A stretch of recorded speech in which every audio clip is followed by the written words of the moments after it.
Welcome to Nonviolent Direct Action, where we examine the societal and personal ramifications of the Reverend Dr. Martin Luther King Jr.'s insight that to passively accept an unjust system is to cooperate with that system and thereby to become a participant in its evil.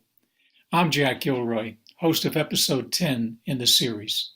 Nonviolent Direct Action is pleased to have the opportunity to speak to a woman who has stood tall in opposition to the use, in the preparation to use, the ultimate in weapons of mass destruction, nuclear weapons. Sister Megan Rice does not stand tall in size. I think she's about 5 foot tall, maybe 100 pounds, but no woman in international nuclear resistance stands taller. Now, that's a pretty big statement to make, but let me just read as an introduction what the New York Times wrote in August of 2012. It's a very long article, and it's entitled "The Nun Who Broke Into the Nuclear Sanctum" by William Broad of the New York Times. But I'm just going to read a brief segment, but I think it's well done. He says, Sister Megan Rice, 82. That was back in 2012. So I think, Sister, you're going to be 89 within another couple of months.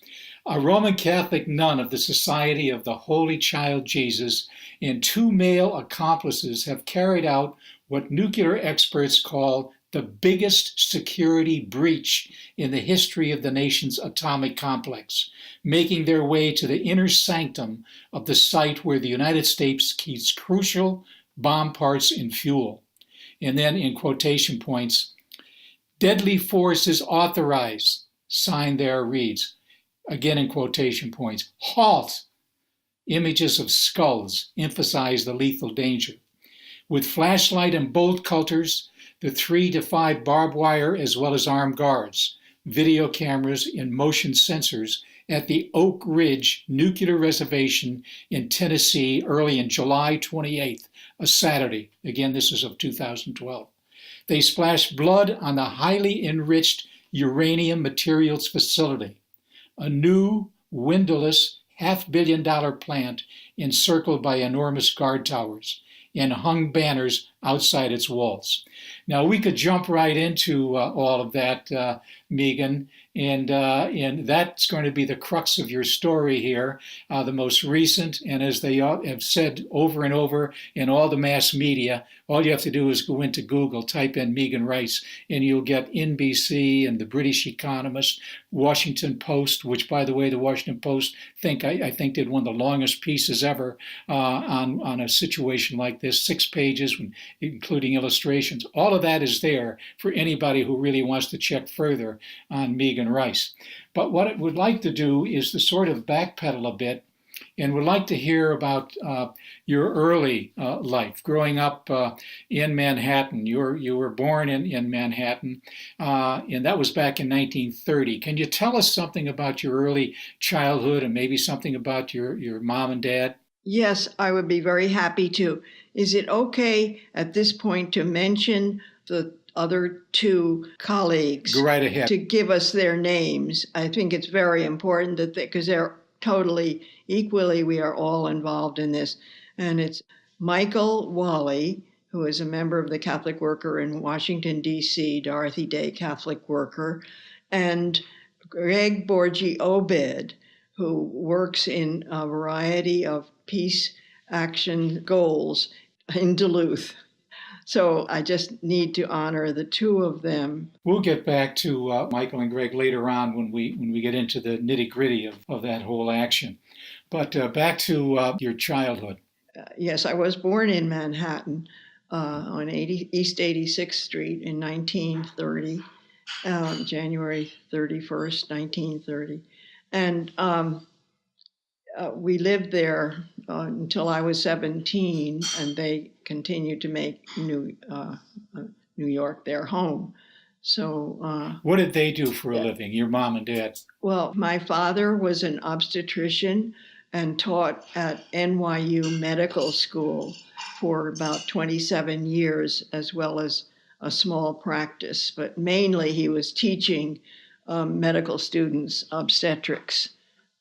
And my mother after she studied while we were growing up and got her master's in history at Columbia University, and then her doctorate in history with the focus on the American Catholic opinion on the slavery controversy, which was her research at Columbia University in 1944. Is that paper, by the way, available? That sounds like an interesting... It's definitely online as the title, The American Catholic Opinion on the Slavery Controversy by Megan Rice, R-I-C. Okay. Now, the thing that I wanted to ask you about is what sort of influence did your mother and father have on you as a young girl? What comes to mind, at least, as some sort of strong views, etc., that you may have had, or maybe you didn't have strong views at that time? I did have strong views, and it was a social conscience.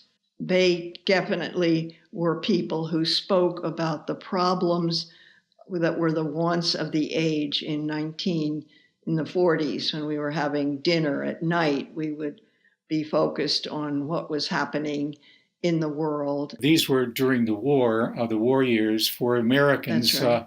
1941 to 45.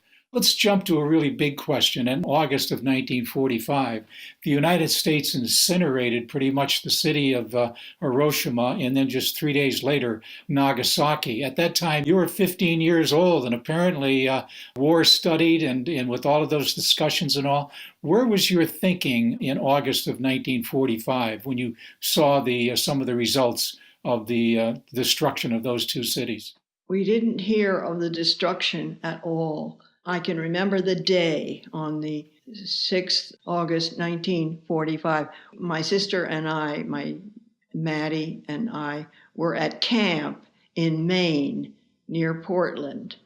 And my mother called us on that very day, elated because her brother, our uncle, would then not have to be part of the invasion of Japan because this wonderful bomb had been dropped, and she was very excited about it. Was that sort of a general feeling from your remembrance of other kids in camp and adults, etc.? What was the general attitude? You're expressing your mother said this, but what about other people? It's pretty much the same? Yes, we were of the age of 15. Many had brothers who were at war. We were all elated that the war had ended. At least the war in Japan. The war in Europe had already ended, I think, wasn't it? In right. April or so. Right. Yeah. You could go into length about, what was the rationale for dropping the bomb, and usually they'll say that because to prevent an invasion, which has been, by the way, historically refuted over and over again, but it's impacted on the American mind, and so it's going to be very hard to get away from that other than scholarly studies. But let's go on from this a little bit now. You were in high school at this time, and so you're 15 years old. Where did you go to high school? I went to one that was run by our sisters called Holy Child Academy on 140th Street and Riverside Drive, a small school, about 120 students. And so within a period of a few years, you made a decision that you were going to go into a religious order. Tell us about how that came about. It came about because of my interest in Africa and the way I had been educated by my mother about the terrible things that the American had done to African Americans, bringing them over from Africa against their will and enslaving them. And that was a very large part of growing up.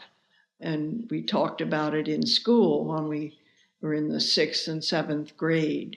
We tried to let other people have that awareness. So was this sort of a sense that you would be maybe eventually give back to the African people by going to Africa? Exactly. I felt responsible to be part of that.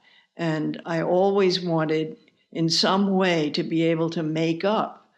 And I didn't consider myself somebody who would be a teacher. I just sort of didn't think I had that gift of being a teacher. But the sisters that taught us had started schools for girls in Nigeria and Ghana, starting in 1930, actually, when I was born.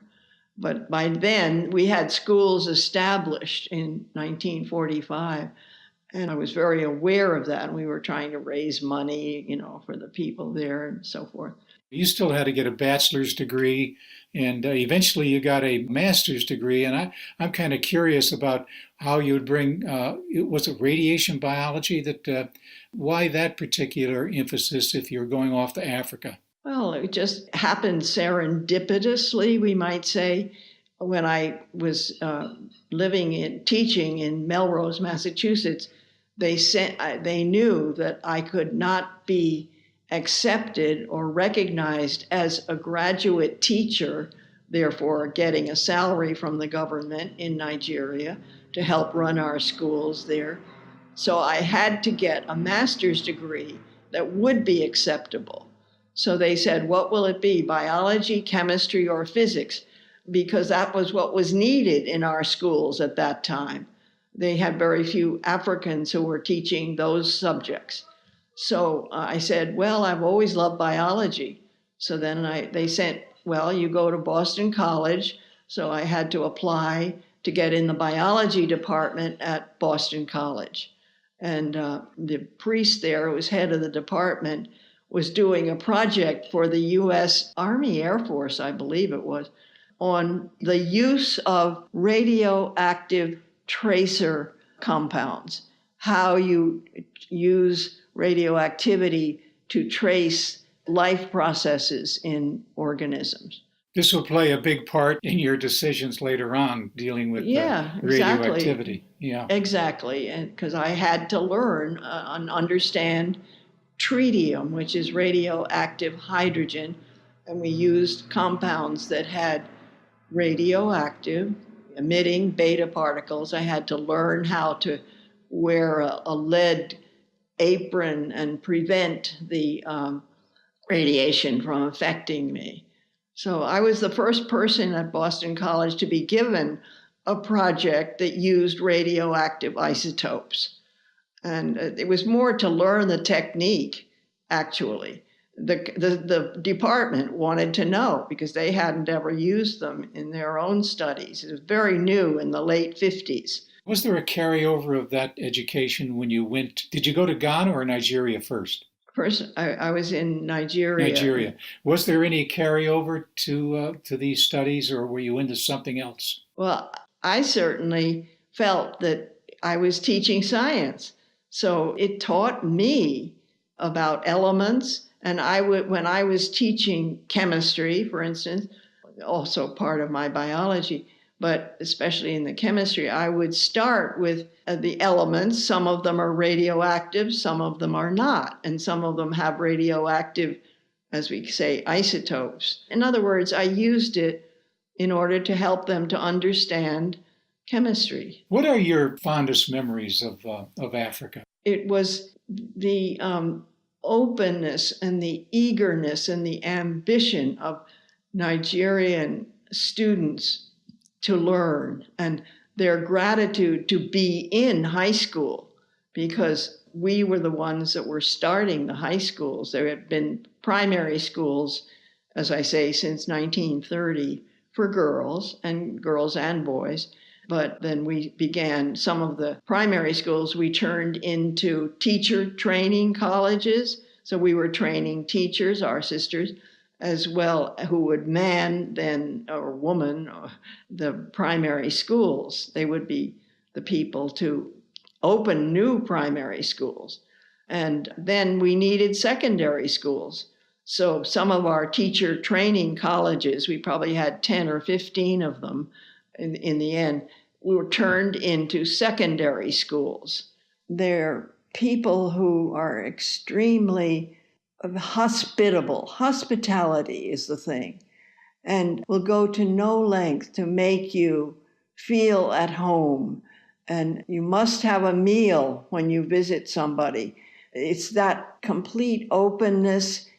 I've found this in Palestine myself also. When you had to knock on the door of somebody, They just completely welcome you and is there anything they can do to help you?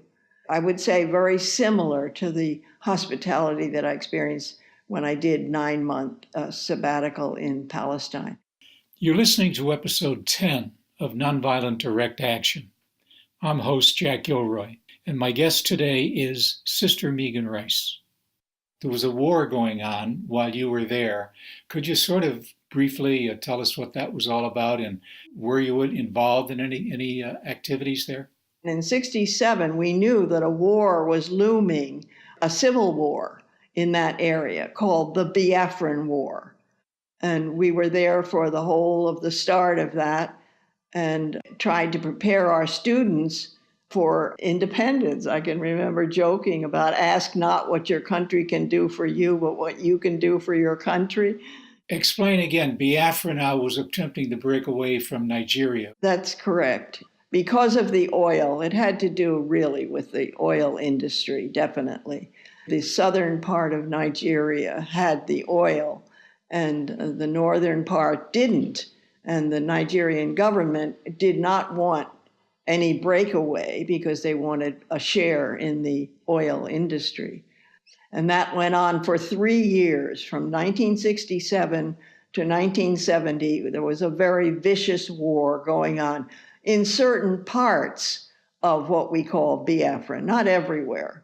It was limited by, the inability to carry on a big war on both sides. Was there a religious element to that as well as oil? It did happen that in the South, the people were more Christian, and in the North, they were 50% Muslim. So that definitely had an element because there was animosity, there was competition, there was ambition between the Christians and the Muslims. What about the Africans themselves? What were their, as you reflect back, their thoughts about the United States? They would be varied. We as Americans felt the pressure of the American, like USAID, and the greed for getting involved in the oil. We resented that.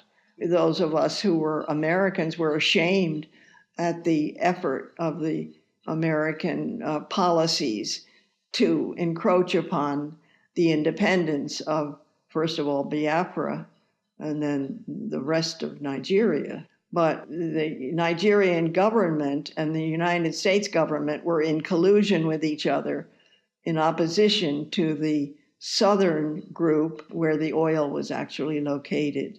So the war was eventually settled, and Biafra still just is considered to be part of Nigeria. It did not successfully. Oh, yeah, it was completely, they surrendered and they completely turned over, and it was just amazing to be part of the very end of the war.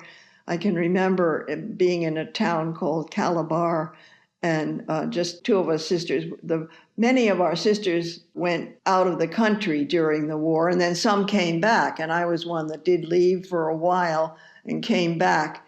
So I was there to see the wonderful spirit of coming together right as the war ended. We had a dinner, and there were people from the Biafran side and people who were fighting against them and the Nigerian side, and they were just all joking and laughing, and it was just wonderful to see the humanity that came out at the end of that war. It was a great privilege to be able to sit and just listen to them, joking about what there were times when neither side had weapons and they had to just sit and not fight on either side of a river, and they would sell cigarettes to each other. I mean, it was just very interesting to see a local civil war, how being fought by people who really weren't, their hearts were not in the battle by any means, some of them. For whatever reason, you eventually decide to come back to the United States. Can you tell us why that occurred? It was mostly malaria, actually, that I began getting it very frequently, and a Congolese doctor and his wife, also a doctor, advised me to just get out of the country for 6 weeks or so and allow the malaria to subside. I left for that reason. And then I began to realize that I was not needed as a teacher of science because there were so many qualified Nigerians who were also being educated at Nigerian universities, of which we had at least 5. Congratulations on being part of that. When you came back, you somehow got involved with the United States Army School of the Americas. And so we're interested to hear how you somehow gravitated toward resistance of the U.S. Army School of the Americas. It was in 1990 when my sister, who had been primary caregiving to my mother was living with her and her husband, and she said, "Do you think you could come back for a while and be near and assist in this?" Which is what I should have been doing. So I requested from our society that my sister had asked if I'd be able to become near, and they said, "Absolutely, you do that." So first of all, in 1990, I came and I stayed in Syracuse, New York, and got working in a parish there while caring for my mother. So working in that parish somehow led you into some resistance activities? Yes, absolutely. Right away, there were a large number of people in Syracuse who were knowing all about this United States Army School of the Americas in Fort Benning, Georgia at that time. And we would go down when there would be a gathering from all over the country to try to oppose and expose the fact that the United States Army was teaching the officers of Latin American countries, especially dictatorial countries, how to torture their people. Techniques in torture were being taught at the United States Army School of the Americas in Fort Benning, Georgia. And how many people knew that in the country? So those of us who did know it formed this School of the Americas Watch, SOAW, that were very active in Syracuse. So I got involved and we did direct action at Fort Benning. Explain what you mean by direct action at Fort Benning. Okay, there was a big rally, a huge rally. First maybe with 60 people, then the next year it was 600 people, and then the next year it was like 4,000 or 5,000 people. You know, it exponentially increased year by year in the 90s.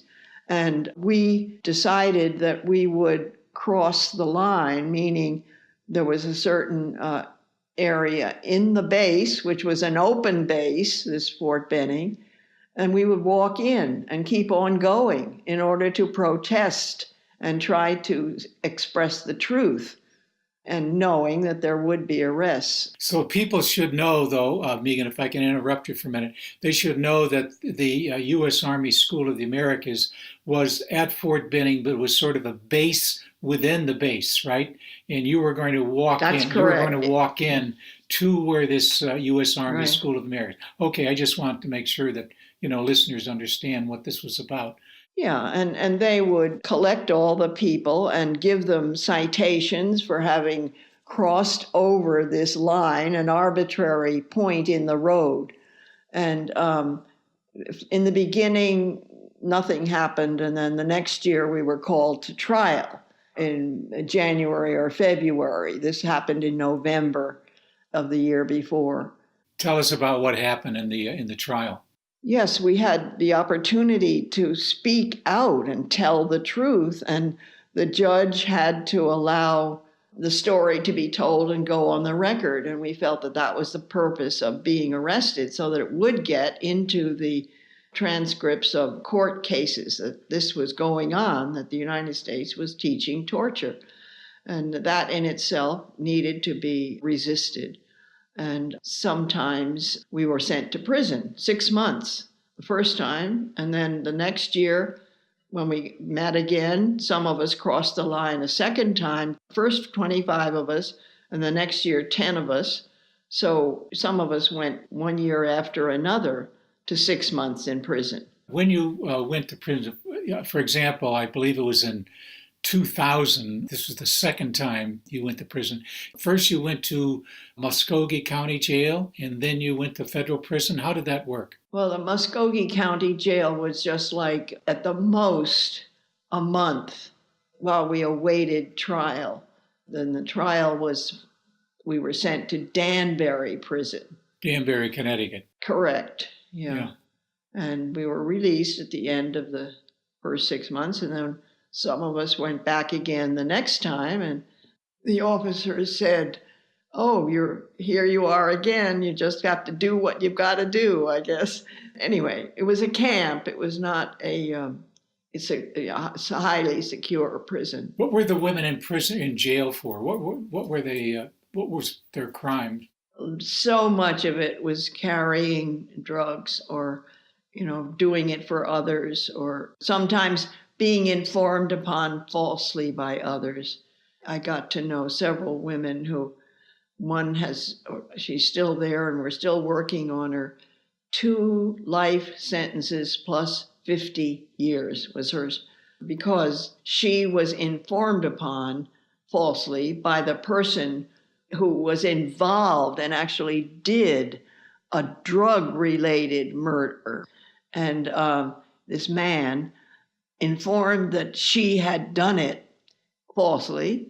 And so she was the one who was charged with associating in a drug-related murder. And because he had informed on her, he was sent scot-free. The one who actually did the murder never went to prison.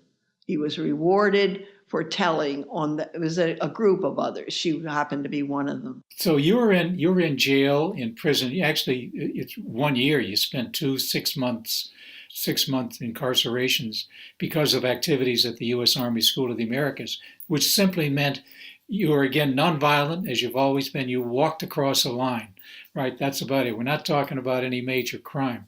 Now, No. You go through all of this, and then you go back to Africa for several years, and then is it malaria again that more or less forces you to come back to the U.S.? I think it was my mother. I needed to come back to be with her a second time. Yeah. And so somewhere along the line, you find now that nuclear resistance, you've got to start acting on the worst of all possible conditions, and that is the obliteration of the whole world, and the Americans being the leading holder of, along with the Russians, of nuclear weapons. So what eventually made that transition from the U.S. Army School of the Americas, not that you gave that up, but that you found your niche now that seemed to kind of focus on resistance to nuclear weapons?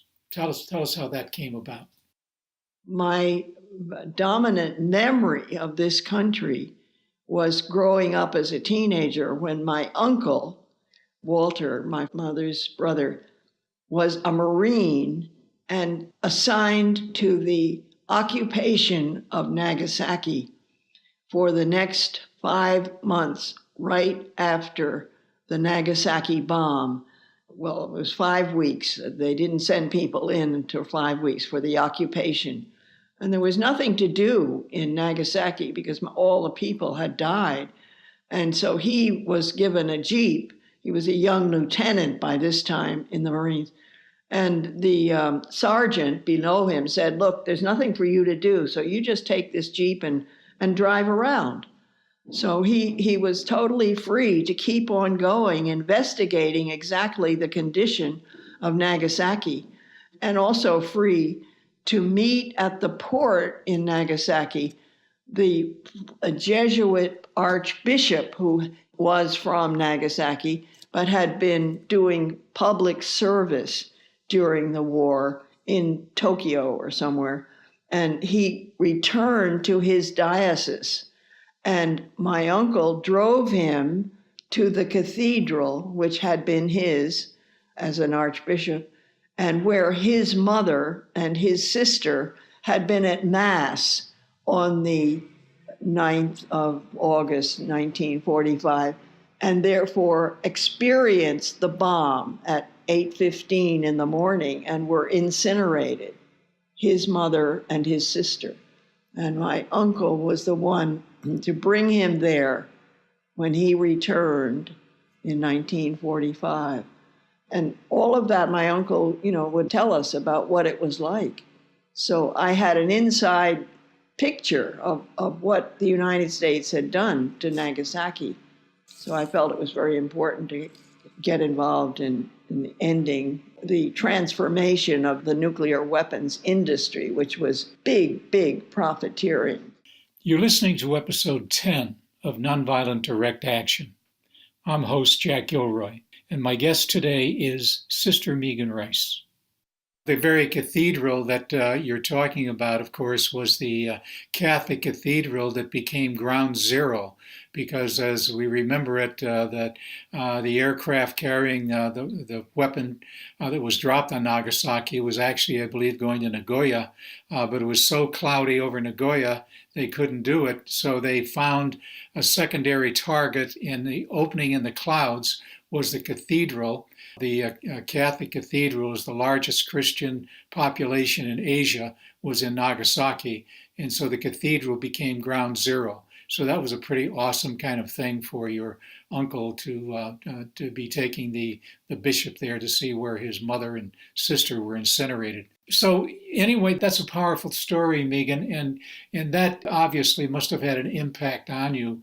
So all of a sudden you seem to gravitate toward a group called Plowshares. Could you tell us about Plowshares and what their program is?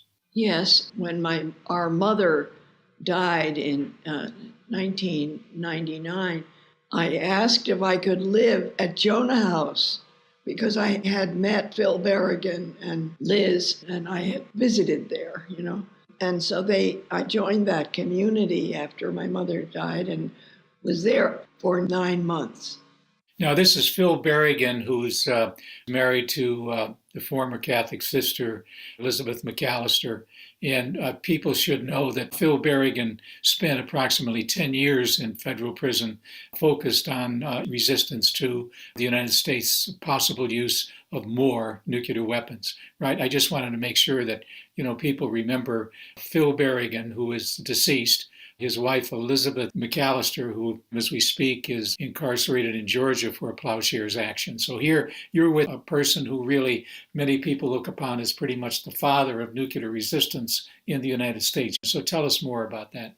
Yes, he was inviting me to participate in the action that they were planning, which is usually kept very kind of secret.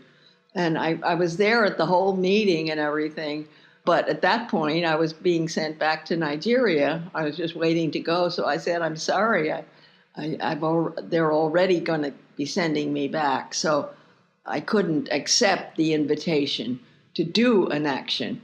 So naturally, when I got back to this country, and I was very aware of the evil of nuclear weapons, going back to my uncle's experience in World War II, and that nuclear weapons were still being produced, and there was a huge industry profiteering from making weapons of mass destruction. And by this time, I knew that they were against international law and many treaties, international treaties that supersede United States law. You go through a period of years, Megan, where you were arrested. And a lot of these arrests are because of nuclear activities. I think you're out in Nevada. You're all over the place. But somewhere along the line, you decide that you're going to do something very serious. So tell us about your Transform Now Plowshares. Yes, Greg Borgie Obed and I had discerned, and that means we prayed together for about 2 weeks at their house in Duluth, Minnesota. And we realized that there hadn't been an action for a number of years, and there needed to be. And that both of us were at a stage where we had no big responsibilities to anybody. His wife was willing to have him engage in seeing how we could and where, if another action was needed, another what we call Plowshares action. Plowshares meaning that the first action in 1980 by Phil and Dan and 6 or 7 others. Phil and Dan Berrigan being the brother of Phil Berrigan. And they saw the connection between Isaiah chapter 2, where it says they will beat their swords into plowshares, and nations shall no longer make war again. And so that became the model for resisting nuclear weapons in various places. And different people over the years had performed plowshares actions similar in style, in some way symbolically beating against the weapon with a hammer, usually, and pouring blood to remind people that it's the result of nuclear weapons is death and incineration and the terrible effects on so many people, and the various other symbols that were used in usually each plowshares action. And there have been how many? 20 or 30 now? Probably over 20, but in 2012, when you were beginning to discern, there had been kind of a lapse there, especially with the death of Phil Berrigan. And of course, Dan Berrigan at this stage was really quite old and beginning to get feeble. So you three decided that you had almost a moral obligation to take some sort of action. So tell us a little bit more about that. That's an intriguing story. Plowshares transform now. We went to the various communities where nuclear weapons facilities existed. Michael and I visited from one to the other and consulted them. And all of them are places where there was a good community in resistance, until we got to Oak Ridge, Tennessee, and spoke with the community that surrounded, and they had not ever had an action there. And they would very much welcome one, a direct action, meaning that we would actually try to enter the base and in some way symbolically show that this place is illegal and needs to be closed down. Now, the storage of plutonium was there. Tell listeners what plutonium is. Well, actually, it's the uranium. Plutonium is a byproduct of the chemical works that's done on uranium in changing it from a low-grade explosive material to a very highly, and we call it highly enriched uranium, which can then be the trigger for setting off a hydrogen bomb, actually. So to clarify, Megan, the enriched uranium was both manufactured and stored at Oak Ridge? That's correct. Okay. And yes, it's a fuel storage place, but they're continuing to make it, and they're continuing to make bombs, put it into the form of the actual new bombs. New bombs are being created as we speak right now. It's not been stopped, and yet internationally it's all illegal. So this is a highly, highly illegal activity that the United States government is engaged in, and they should be sanctioned by the rest of the world for that. Unfortunately, there's a lot of profiteering going on because these are huge trillion-dollar appropriations by the United States budget. Your tax dollars, everybody's tax dollars, are being spent on manufacturing weapons of mass destruction, which are totally against international law. And so you and Greg kind of looked over, you did a reconnaissance of Oak Ridge. Did you have information like maps, that detailed kind of information? And where, if so, where did you get it? Greg did all of that on the internet.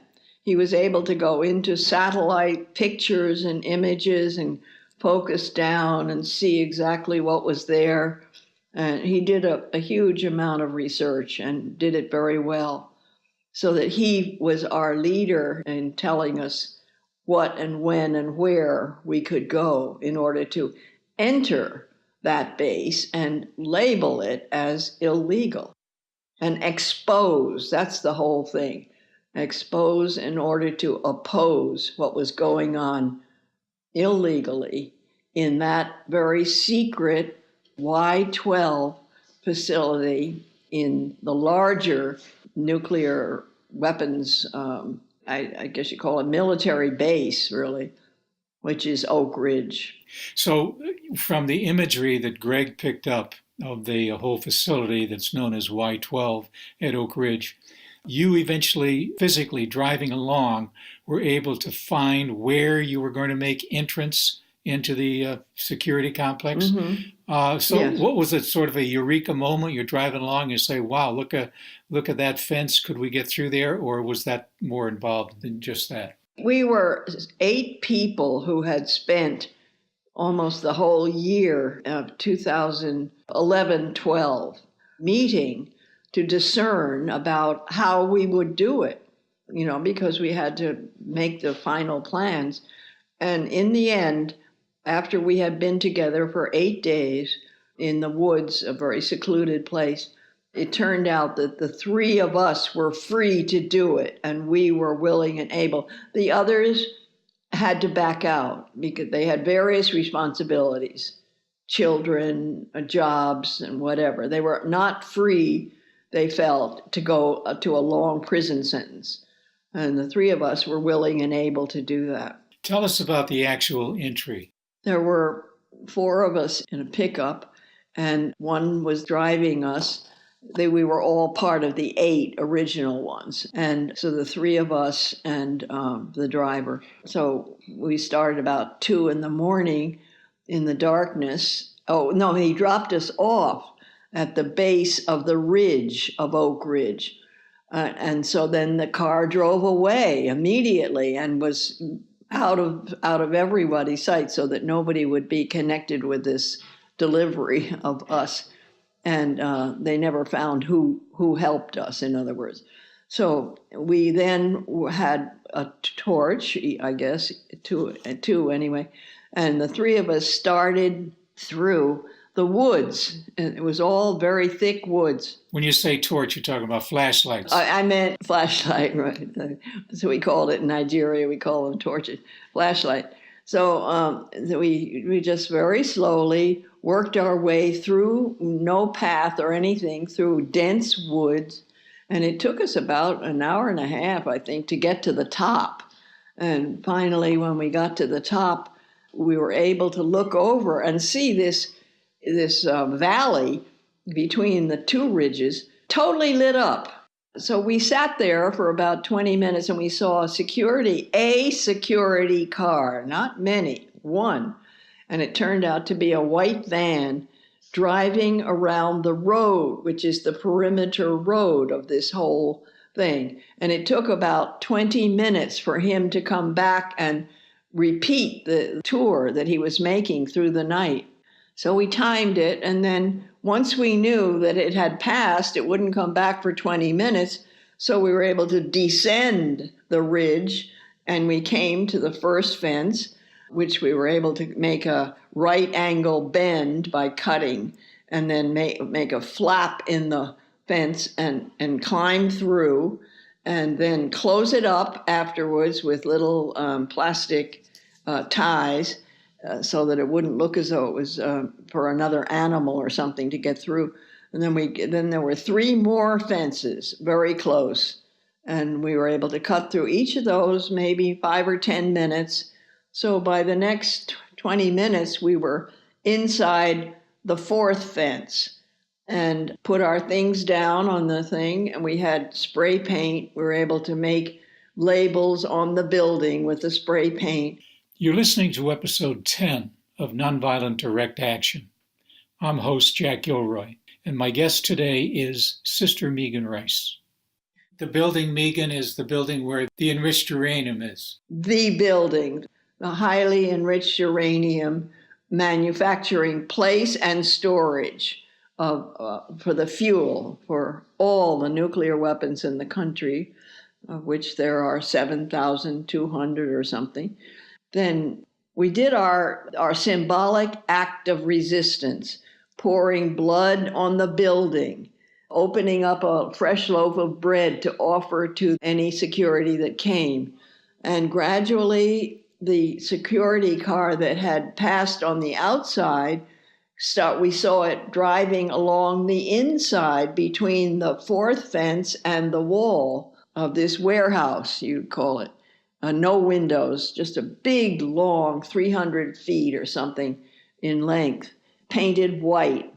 And we had decorated it with these statements. And then, so we had the bread in our hands. We had 2 candles to symbolize the light of truth that we were bringing into this place, exposing it and opposing it. And so we stood as like 2 altar boys and a priest holding the bread to offer the bread to the first security person, the same one. So this same security van drove inside the fourth fence and very slowly drove toward us. And we were standing waiting for him. And he stopped the van and we heard him say, "They are peacemakers. You better send more people." So he was talking on his phone. And then we brought the bread over to him and we said, "We were very happy to offer you some bread. Would you take it or something?" And he didn't. But I said, we said that, "Can we read our statement to you why we are here?" And he never said yes or no. So we started reading the statement, and it was 1 page long. And so we got right down to the end of it before another van slowly came up. And in the second van, they had 2 people with guns. This man had no gun when he was alone. And so we put down everything on the ground in front of us, and they told us to lie down. And then we lay down on the ground, and for a while we were facing down. And then after a while, they brought a stool, many hours, several hours. They brought a chair, so we were able to stand up and sit on chairs, the 3 of us, while they waited and for directions for what would be happening to us. And that didn't take place until close to 11 o'clock that morning. We had been there since 2 in the morning. You were then taken in for booking of some kind. Tell us about that. Yeah, we were put in one car, the 3 of us in the back seat of one car. And we were able to talk, and we talked to the drivers and everything, and they drove us to sort of a headquarters area. I think it was actually a different town, Knoxville. I think they drove us to Knoxville, where the jail is. And we were taken out and processed and put in jail for 6 nights, actually. And we had to go to court 3 times during that week. Okay, so what happens next? There's a process of you had to get lawyers. Did you get some legal assistance, and how did that come about? Oh yeah, there's always the same people step forward. It's always our dear Bill Quigley in charge. You know, he professor of law at in New Orleans. But he always appears, you know, and ready to defend us and to help us that way. And his assistant, wonderful woman, Anna Lilelid, also very much supporting us. So we were sent to a town on the border between Georgia and Florida, Ocilla, and that was a county jail. And we were there for many months, actually, awaiting the trial. And then the trial was starting in January, February. They kept postponing it, 2013. And then we had our trial in May. Could you tell us a bit about that trial in May of 2013? What did you plea, in other words? Did you plea not guilty? Oh, yes, of course. We were there to expose and oppose the illegality of this base. And that was each of us made a clear statement about that. And we had a wonderful women who were, well, that was later at the actual, when the court trial was taking place, like Anne Wright and a number of people from who had long experience in nuclear resistance. To testify in your behalf, right? Testified, witnessed, to our character. That would be Colonel Ann Wright, the diplomat who left her diplomatic leadership in Kabul, Afghanistan, when the United States had the invasion, shock and awe of Iraq in 2003. Okay, but now this is 10 years later, 2013, and Ann Wright, Colonel Ann Wright, yeah. And Ann had actually also been involved in moving and storing nuclear weapons as a colonel. That had been her role. So she was very, very much aware and had dissociated herself from the Army, retired, because she recognized that this was all illegal. So she wanted to express the international law aspect of using nuclear weapons or having them. Of course, first the prosecution had their chance to bring out their particular team to show that you were guilty of this serious crime in their view. Yeah, the prosecutors. I really don't remember anything much from what they were saying because it was very much exaggerated and also not naming the real crime. Well, in order to make it a felony, they eventually, I believe, that they say that it was sabotage, and you were convicted under the Sabotage Act. Oh yes, and they also kind of bartered with us if we were willing to negotiate and avoid a trial. And then they said, since we would not do that, we wanted a trial, then they upped the crime to sabotage. Yeah. And what happens? You're convicted of sabotage? And destruction of government property, those two. Now, the destruction was cutting through those 4 fences and then painting.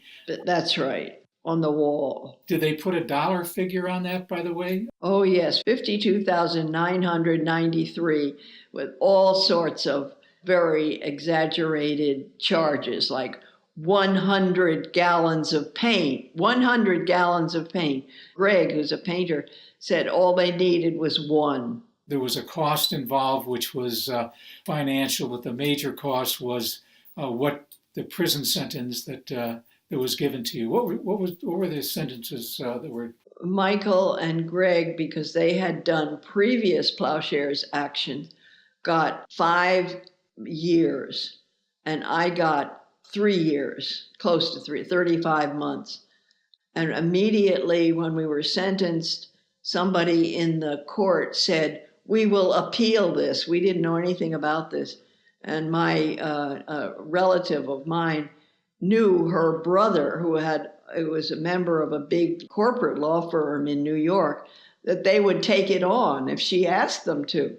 So they set aside 5 young lawyers to do nothing but research this case of sabotage.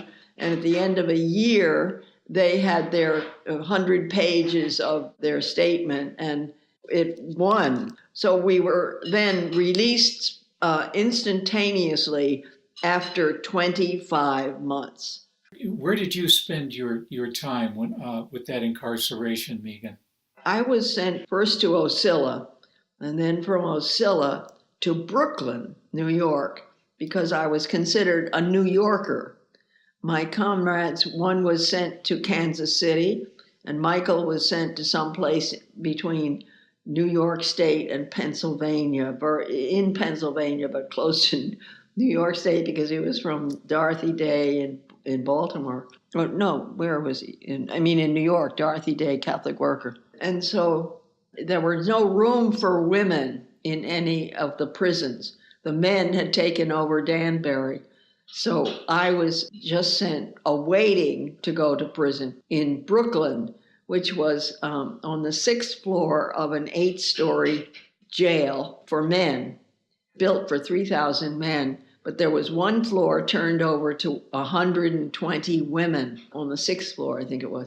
So I joined 100 women who were incarcerated because there was no other prison for women to go to. It was just a holding place, a dormitory. And so we were there for 11 months. I was there for 11 months. You've done a lot of prison ministry over the years. Could you relate just one case that you met in Manhattan? Michelle West is the person who was informed upon and given this sentence, 2 life sentences plus 50 years, and charged with having associated in a drug-related murder. And they never explained what the association was, but the man who did the murder was informed in the courts or to the government that she was the one who did the murder. Yes, in other words, he lied.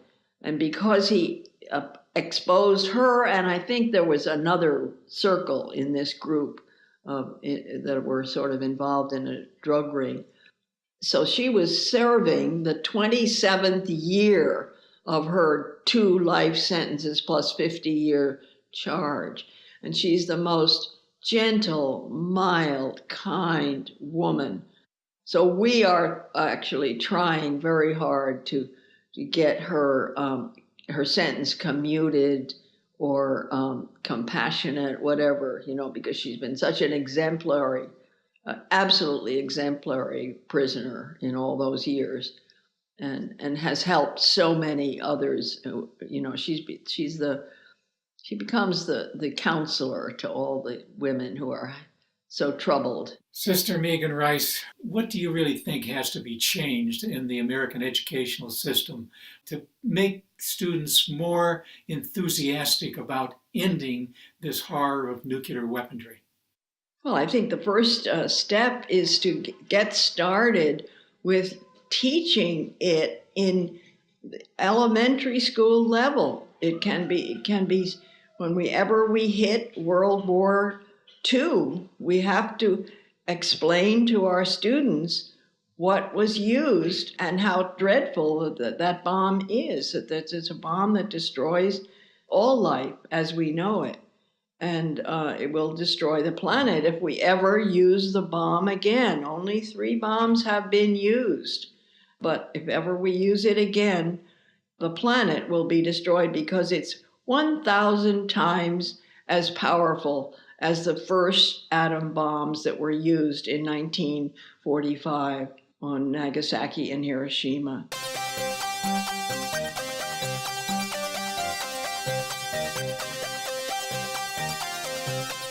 You've been listening to episode 10 of Nonviolent Direct Action. I'm host Jack Gilroy, and my guest has been Sister Megan Rice.